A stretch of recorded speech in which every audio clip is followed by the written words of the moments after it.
কাকারা রিজার্ভ ফরেস্টের গাছ রক্ষা করতে গিয়ে চোরদের হামলায় হেডম্যান ও এফজি আহত, গাছ উদ্ধার।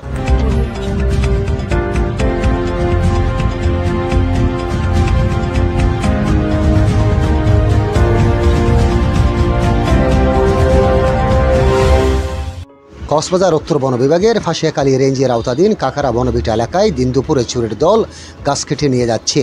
ওই সময় টহলরত বন বিভাগের লোকজন দেখতে পেলে তাদেরকে বাধা প্রদান করে গাছগুলো উদ্ধারের চেষ্টা করলে চোরের দল জড়িত হয়ে তাদেরকে হামলা চালায়। এতে এফজি ও হেডম্যান আহত হয়। পরে কাকারা বনবিট কর্মকর্তা সংবাদ পেয়ে চকরিয়া থানা পুলিশের সহায়তায় তাদেরকে উদ্ধার করে এবং গাছগুলো উদ্ধার করতে সক্ষম হয়। ঘটনাটি ঘটেছে 2 জুন বেলা 1টার দিকে। কাকারা বনবিট কর্মকর্তা মোহাম্মদ আমির হোসেন জানান, আহতদেরকে চকরিয়া উপজেলা স্বাস্থ্য কমপ্লেক্সে চিকিৎসা দেওয়া হয়েছে এবং হামলাকারীদের বিরুদ্ধে গাছ চোরদের নাম উল্লেখ করে মামলার প্রস্তুতি চলছে। কাকারা বনবিটের এফজি ও হেডম্যানরা জানান, আজকে বন বিভাগের কাকারা বনবিটের গাছরোড়া গাছ নিয়ে যাচ্ছে এই ধরনের ঘটনা শুনলাম।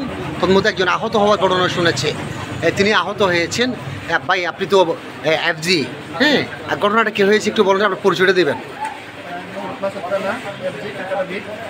আমরা ওই আমাদের সংরক্ষিত বনাঞ্চলে গাছ কাটতেছে চোরেরা, এই যখন খবর পেয়ে আমরা যাই, যার পরে আমরা দেখি তারা গাছ ফায়ার করি, তারপরে পালাই যায়। কিছুক্ষণ পরে কিছু অস্ত্রধারী লোকেরা আমাদের উপরে হামলা করে। আপনার নাম কি? নাজামুদ্দিন। বাড়ি কোথায়? শাহমরাবাদ। আপনার বয়স কত হবে? 47। ঘটনা কয়টার দিকে? 9টার দিকে। ভাই আপনি একটু বলুন তো ঘটনা কি কীরকম দেখেছি? ঘটনা হয়েছে আমরা এরা বন কাটতেছে, আমরা বাধা দিতে গেছি।